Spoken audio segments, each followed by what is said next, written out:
Hola máquinas, las desamortizaciones, todo un clásico en este proceso de construcción del Estado liberal en el ámbito económico. Estamos ante el Real Decreto Desamortizador de 1836 y eso mismo podría ser vuestra primera línea para romper el hielo en estas dos caras de folio a rellenar para hacer ese ejercicio de comentario de texto. Previamente deberíamos haber leído el reinado entero de Isabel II, arrastrando, claro que sí, información sobre el tema anterior, la crisis del antiguo régimen. Espero que el esquema guión que veis a la izquierda cada día esté más claro, y dentro de la clasificación, pues a lo de siempre. Fuente histórica de información primera y directa para el conocimiento de este proceso de dejar libres los bienes amortizados para que entraran al mercado. Es decir, el valor que le doy como estudiante a este trabajo es para que me sirva para entender este proceso que consistió en poner en el mercado, mediante subasta pública, las tierras y bienes que estaban amortizados, que no se podían comprar ni vender, en manos de la aristocracia, la Iglesia Católica o las órdenes religiosas y los municipios y el propio Estado.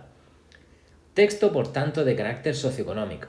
Para no equivocarnos, generalizamos entonces de qué va. Y en cuanto a su naturaleza, es claramente un texto jurídico. Firmado en El Pardo, Madrid, el 19 de marzo de 1836, por don Juan de Dios Álvarez de Mendizábal, en aquel momento ministro de Hacienda y presidente también del Consejo de Ministros interino.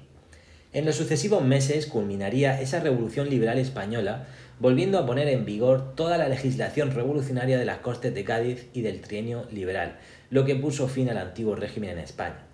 En un contexto muy delicado en la regencia, eso sí, de María Cristina. Eso de Gaceta de Madrid sería el modelo anterior a lo que conocemos como Boletín Oficial del Estado, el BOE, que existirá más tarde en España.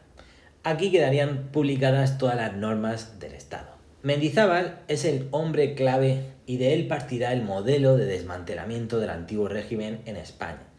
Todo lo que haya que aportar del autor debe estar estrechamente relacionado con el entendimiento del texto. No incluir, por tanto, datos biográficos al azar, solamente aquellos que ayuden a clarificar el significado del texto. El destinatario será la nación española en general y los posibles compradores que puedan surgir de esta desamortización, pues claramente queremos atraer a un grupo nutrido de personalidades que vean en este nuevo sistema un espacio para enriquecerse y al mismo tiempo considerar unos ingresos útiles para ganar la maldita guerra carlista que se está librando. Como veis, a veces en la clasificación, hablar del destinatario nos da juego a sintetizar la intencionalidad del autor o la finalidad que tiene este texto. Como digo, es importante la lectura del devenir histórico para defender muy bien el ejercicio y entender por qué se está legislando esto en España durante la regencia de Isabel. Si nos vamos al análisis, hay una serie de artículos que todos giran en torno a lo mismo, el proceso de venta, siendo eso, la puesta en venta y sus detalles, la idea principal que abrace toda nuestra lectura. Con las ideas secundarias contemplamos el significado de cada parte a modo de presentar una estructura clara. El primer párrafo en verde nos deja toda una justificación a lo que se quiere legislar, presentando el problema que tiene España con su déficit de hacienda ante el gasto público y los problemas que arrastra desde hace décadas. Vamos, que el Estado necesita dinero y tenemos que plantear aquí un negocio a ver si nos sale bien. Aquello de disminuir la deuda pública consolidada como objeto principal. La cosa está chunga, pues no solo había deuda a devolver a corto plazo con poco interés, es que el Estado tiene deudas a largo plazo y ese interés consolidado, por decirlo así, desgasta las arcas del gobierno. La guerra tampoco ayuda, así que todo el primer párrafo o todo el primer apartado es una forma elegante de justificar que estando como estamos hay que legislar lo siguiente. En azul, en el artículo 1 estipulamos la venta y el objeto a desamortizar.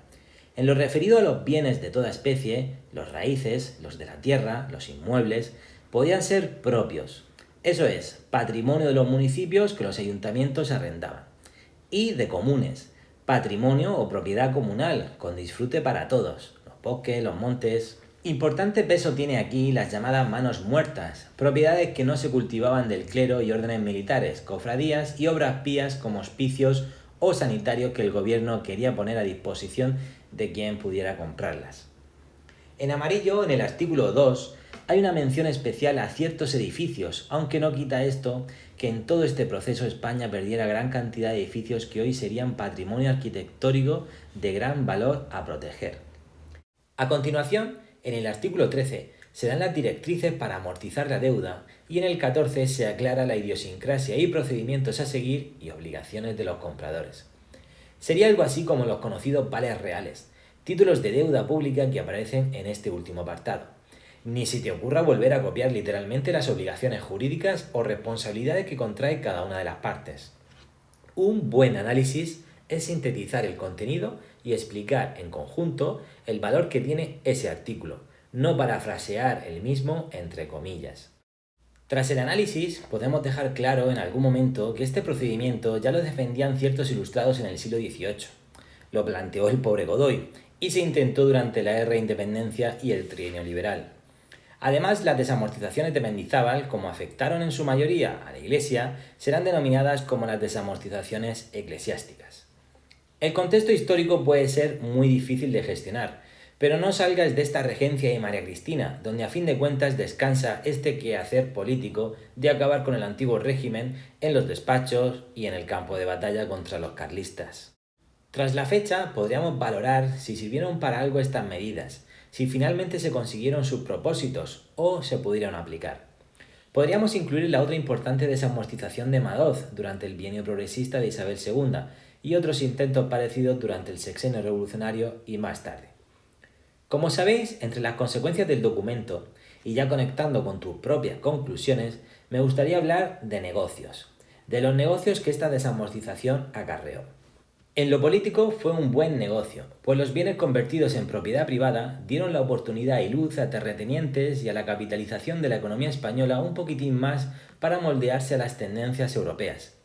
Encima, si había algún dudoso con este rollo de qué era eso del Estado liberal, ahora podían comprobar que podían salir beneficiados con el asunto y podía ser este Estado español una plataforma en la que poder enriquecerse a costa de un gobierno que necesitaba dinero para ganar la guerra. Y bueno, más tarde pensar en el ferrocarril. Pero para eso aún queda. En definitiva, un buen negocio para traerse a los liberales. En lo económico, salvable a largo plazo. Se expandió la superficie cultivada y aumentaba con ello la producción. Y con los decretos de supresión de los mayorazgos, señoríos, por algo se empezó a la hora de gestionar la inversión agrícola como un trampolín para modernizar la economía. Aún quedaba mucho. No había rentabilidad, eso sí, pero con el aumento de los cultivos, las estadísticas parecían maquillar la situación. En lo social, el negocio fue nefasto. No hubo un reparto ni una reforma agraria consecuente a las necesidades de los campesinos. Estas revoluciones liberales son revoluciones burguesas para los burgueses, mientras el pueblo llano aún seguiría cultivando la tierra como en el siglo pasado, y el propietario tendrá esa propiedad, el dominio directo, mientras el campesino solo tendrá la posesión, el dominio útil, dentro de un sistema de arriendo y enfiteusis por medio de un canon. Por último, en lo cultural, aunque parezca lo contrario, hubo una gran pérdida y expolio patrimonial con la destrucción artística ante la modernización de muchos espacios. Con todo, atrévete a valorar tus propios textos. ¿Qué ha sido esto? ¿Una revolución o un traspaso de propiedad de quien antes la tenía a quien ahora la puede comprar? ¿En qué lugar dejaba esto al campesino que trabajaba sol a sol? Mucha suerte.